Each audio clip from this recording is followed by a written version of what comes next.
తాకట్లో ఉన్న మీ బంగారాన్ని విడిపించి ఆ రోజు ఆన్లైన్ రేటుకి కొంటాం. Sharma gold company. ఇద్దరు పిల్లలతో కలిసి రైలు కింద పడి ఆత్మహత్య చేసుకున్న సాఫ్ట్వేర్ ఇంజనీర్ విజయారెడ్డి కేసులో మిస్టరీ ఇంకా వీడలేదు. వారు మృతి చెంది 5 రోజులు గడుస్తున్న పోలీసుల విచారణ ముమ్మరం చేస్తున్న కొంచెం కూడా క్లూ లభించడం లేదు. అయితే ఇప్పటికే ఈ కేసులో 8 మందిని పోలీసులు విచారించినట్టుగా సమాచారం. ఇదిలా ఉంటే ఈ కేసులో ఇప్పుడు ఒక కొత్త వాదన తెరపైకి వస్తుంది. అదే విజయారెడ్డి అన్న చిరంజీవి పేరు. విజయారెడ్డి అన్న చిరంజీవి తల్లికి ఏం జరిగిందో తెలిసి ఉంటుందంటూ కూడా విజయారెడ్డి భర్త తరపు బంధువులు ఇప్పుడు అక్కడ చెప్తున్నట్టుగా తెలుస్తుంది. అంటే నిత్యం వారితో పాటే ఉంటారు కాబట్టి విజయారెడ్డి అదేవిధంగా పిల్లలు వాళ్ళ అమ్మ కలిసే ఉంటుంది, విజయారెడ్డి అమ్మ కలిసే ఉంటారు ఇంట్లో. అదేవిధంగా విజయారెడ్డి అన్న కూడా అప్పుడప్పుడు ఆ పిల్లలతోని గడపడానికి లేకుంటే అక్కడికి వస్తూ పోతుంటాడు కాబట్టి వారికి ఇంకేమైనా విషయాలు తెలుసుంటాయేమో అనేటువంటి ఒక అనుమానాన్ని వ్యక్తం చేస్తున్నారు భర్త తరపు కుటుంబీకులందరూ కూడా. దీంతోపాటు ఇక్కడ స్థానికులు చెప్తున్నటువంటి కొన్ని అంశాలు కూడా ఇప్పుడు విస్తుపోయేలా కనిపిస్తున్నాయి. ఈ కేసులో సరికొత్త ట్విస్ట్ ఏమన్నా నెలకొనబోతుందా అనేటువంటి ప్రశ్నలు కూడా ఉత్పన్నమవుతున్నాయి. అక్కడ స్థానికులు చెప్తున్నటువంటి కొన్ని విషయాల ప్రకారం వారు అనుమానాన్ని వ్యక్తం చేస్తున్నారు వారు కూడా. ఎందుకంటే ఇంత ఘోరమైనటువంటి ఘటన వారు ఊహించలేకపోతున్నారు, ఆ దారుణాన్ని డైజెస్ట్ చేసుకోలేకపోతున్నారు. నిన్న మొన్నటి వరకు కళ్ళ ముందు కనిపించినటువంటి ఆమె విజయారెడ్డి పిల్లలు వెల్ సెటిల్డ్ ఫ్యామిలీ, బాగున్నారు, అంతా రెగ్యులర్గా అంతా కలిసిమెలిసి ఉండేవారు, ఐటీ జాబు. అలాంటి వ్యక్తులు తరంతరతం బలవంతంగా పిల్లలతో సహా మృతి చెందడం ఏందనేది వారికి అర్థం కావట్లేదు. దీని అనుకో కారణాలు ఏంటి అనేటువంటి ఆ యొక్క ప్రశ్న కూడా స్థానికుల్లో తొలిచివేస్తుంది. ఎందుకంటే విజయారెడ్డితో తన తల్లి కూడా కలిసి ఉండడంతోనే ఈ యొక్క అనుమానానికి ఇప్పుడు బలం చేకూరినట్టుగా చెప్తున్నారు అక్కడ స్థానికులు.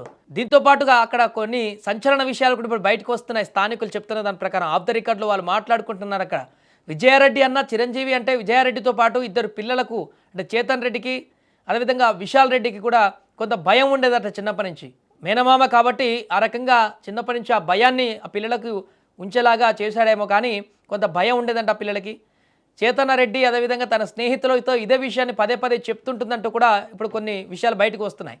విజయారెడ్డి భర్త దుబాయ్లో ఉండడంతో వారిపైన మేనమామ చిరంజీవి ఇక తనే పెద్ద దిక్కుగా ఉన్నాడు కాబట్టి మొగ దిక్కు మేనమామగా ఆ పిల్లలపైన కొంత పెత్తనం కూడా చూపించేవాడంటూ కూడా స్థానికులు కూడా చెప్తున్నారు. వారు చెప్పిన సమాచారం మేరకు కూడా అందుతుంది మనకు.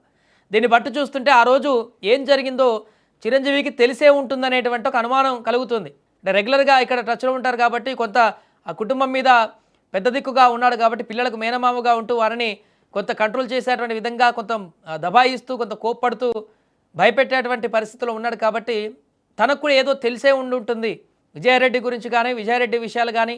ఇంత దారుణమైనటువంటి సిచ్యువేషన్కి వెళ్ళడానికి ఆ యొక్క అన్న విజయారెడ్డి అన్నకు కూడా ఏదైనా సమాచారం తెలిసే ఉంటుంది, తనను అడిగితే ఇంకేమైనా వివరాలు బయటకు వచ్చేటువంటి అవకాశాలు ఉన్నాయంటూ కూడా ఇక్కడ స్థానికులు మాట్లాడుకుంటున్నటువంటి సందర్భం ఏర్పడింది. అందుకే ఇప్పుడు పోలీసులు అన్ని కోణాల్లో కూడా దర్యాప్తు చేస్తున్నారు. మొదటి దశలో విచారణ కొనసాగిస్తున్నారు, అందరితో మాట్లాడుతున్నారు. ఎక్కడైనా అనుమానం కలిగి ఇక్కడ కొంత కాంప్లికేట్గా ఉంది ఇష్యూ అనుకున్నప్పుడు దాన్ని ఇంకొక రకంగా డీల్ చేసి దర్యాప్తును వేగవంతం చేసి తమ స్టైల్లో వివరాలను రాబట్టేటువంటి ప్రయత్నం చేస్తారు. సో ప్రస్తుతం ఈ కేసుకు సంబంధించి ఇంకా కంక్లూజన్ అయితే దొరకలేదు. అనేక ప్రశ్నలు ఇంకా కొనసాగుతూనే ఉన్నాయి. దానిలో భాగంగా వస్తున్నటువంటి ఈ అనుమానాలు అనేటివి తీవ్ర ఆందోళనకు గురి చేస్తున్నాయి. ఎవరైనా కారణం కావచ్చా? విజయారెడ్డి ఒంటరితనంతో మాత్రమే కాకుండా ఇంకెవరైనా తనని తీవ్రమైనటువంటి మానసిక వేదనకు గురి చేశారా అనేటువంటి ప్రశ్నలు ఇప్పుడు తీవ్రంగా వినపడుతున్నాయి. స్థానికులు కూడా ఇప్పుడు అదే ప్రశ్నను ఉత్పన్నం చేస్తున్నారు. ఏదో జరిగి ఉంటుంది, విజయారెడ్డిని ఎవరో గట్టిగానే హట్ చేసి ఉంటారు అనేటువంటి ప్రశ్నలు ఉత్పన్నం అవుతున్నాయి. దానిలో భాగంగా ఇప్పుడు చర్చించుకుంటున్నటువంటి మేనమామకు సంబంధించినటువంటి కొన్ని అంశాలు కూడా కొంత బలాన్ని చేకూర్చేటువంటి విధంగా మారాయి. కాబట్టి విచారణ మరికొంత డెప్త్కి వెళ్తే దీనికి సంబంధించిన వివరాలు ఏమైనా బయటికి వస్తాయా లేదా అనేది చూడాలి.